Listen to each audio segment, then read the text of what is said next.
Hey everybody, welcome back to my channel. So today I'm going to be doing something a little different. I finally have the chance to review the rest of the episodes of Season 2 of Stretch Armstrong and the Flex Fighters. So this will be a review from episodes 5 through 10. So I know it's been a while, please forgive me. It's just a lot has been going on in the household and I was just waiting for things to settle down a bit so I could get to this. But anyway, on to the review. So there was a lot of twists and turns in this season that I kind of saw coming but didn't see coming. So, starting off, just a recap of episodes 1 through 4 in my last video, we know that the Flex Fighters are now vigilantes because Jonathan Rook, since he has the control of the city, he wants people to believe that they're the bad guys and not him. So he's basically getting away with it. Oh look, it's Marshmallow. Hey Marshmallow. Okay, Marshmallow, get down. Oh my goodness. Sorry about that, guys. But anyway, so the Flex Fighters are still in the public's eye seen as the bad guys, but we know they're not. So they're working with Dr. C and Blind Strike, trying to, still help people out and trying to prove themselves that they are still heroes. But now you kind of see the whole, because I have my notes right here on the computer, so I might be looking here. You kind of also get a glimpse of everybody else's backstories, like for example, Raya's backstory, Dr. C's backstory, and even Jonathan Rook's backstory of how they're all connected. It turns out Blind Strike's parents were scientists and they used to work with Dr. C and Jonathan Rook, but when Jonathan Rook was exposed to all that chemical poison fluxurium stuff, which made him to Stretch Monster, he became crazy, so to say, a mad scientist. And Dr. C and Raya's parents were trying to help him, and they were going to take him to a facility, which is why they were riding on an airplane. Didn't go well, and that's what caused the plane crash. And obviously Raya's parents unfortunately passed away, but Dr. C took her in. But Jonathan Rook obviously took over everything and wanted people to think that Dr. C was actually the bad guy and that she was dead and all that other stuff. But you kind of see why Raya has this vengeance against Stretch Monster because of her parents, the loss of her parents. And then also you see Jonathan Rook's backstory of how why he wanted to be a scientist, which I'll get into that in a little bit because it also involves the new villain of this season. So anyway, with episodes 5 and 6, it involved their teacher. Episode 5 involved the Flex Fighters teacher from school. He was using these, experimenting on plants and making them actually into little monsters. Well, actually one. He thought he was helping out, but didn't go out. Kind of reminded me of a Little Shop of Horrors, so to say, where the guy who takes care of these plants, he thinks he's helping out the plant by giving the plant whatever it wants, but the plant is actually manipulating her creator, so to say. So it kind of reminded me of that, a Little Shop of Horrors. But the Flex Fighters obviously saved the day. They're able to convince their teacher that it's not right. But you kind of see why the teacher was doing this, because he lost his family, so he saw his plants as like his new family, so to say. But they were able to help him out and whatnot. The only thing is I kind of wish their teacher was able to pay the consequences. He didn't. He got away with it, basically. He didn't go to jail for his crimes.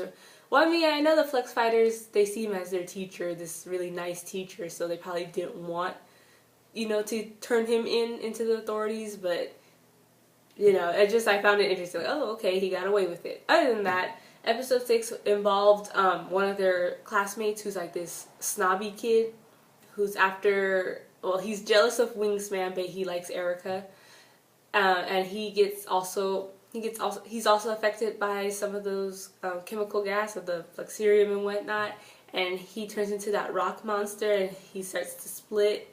And you kind of see his more sensitive side, but it's so weird because you feel so bad for his sensitive side, but all his other parts, I guess you could say, is all snobby and arrogant. But other than that, they saved the day, as usual. The Flex Fighters come to save the day. But now it really gets interesting in episode 7 all the way to the end of episode 10, where you see who the real bad guy is, the whole backstory of Jonathan Rook. Now, I mentioned earlier about that they do mention Jonathan Rook's backstory. Turns out Jonathan Rook, when he was a younger child, he was really into science only because, you know, for one, it was his hobby, but he also wanted to find like this cure or something to help his mother out because his mother was very sick. And so it's like he was just trying to do everything in his power to make people better, so to say, due to the fact of his mother's health issues. Unfortunately, his mother passed away, so he felt very upset about that. So he's, in his mind, he's thinking, if I couldn't help my mother, I want to at least try and help other people. And then come to find out, he's welcomed by this secret society called the Epsilon Society, and he thinks it's like a cool way to go.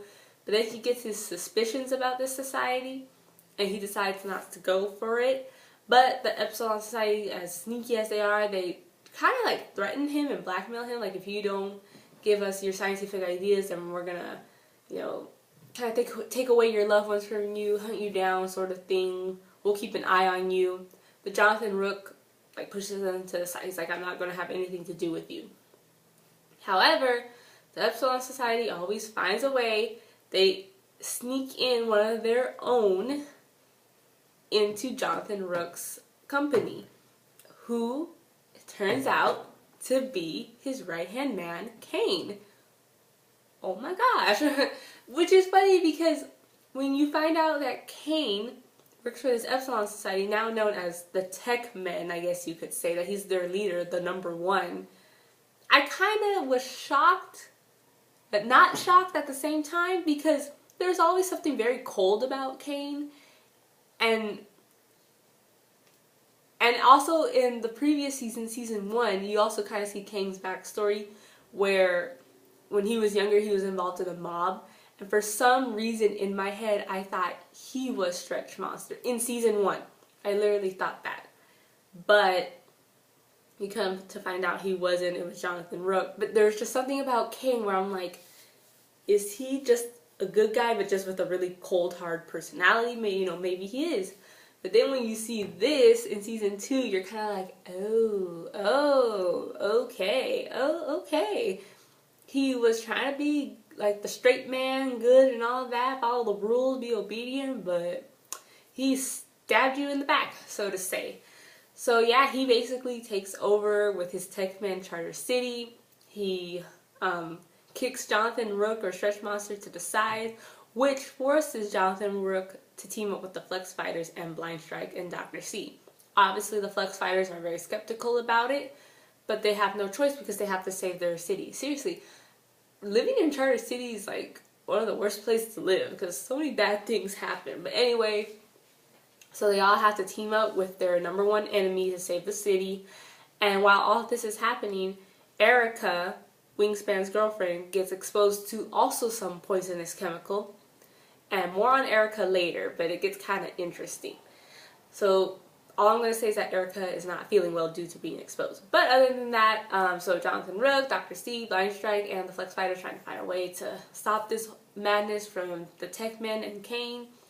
They basically, like, the Tech Men plant this thing inside the people of Charter City to, like, mind control them, to hunt down the Flex Fighters and whatnot. But it obviously takes over, like, probably, like, 2 episodes, basically, episodes 9 and 10. Yeah, episodes 9 and 10. You know, the Flex Fighters are trying to save the day as best as they could. They realize they're outnumbered by the Tech Man. They don't know what to do. Kane is about to take over the city.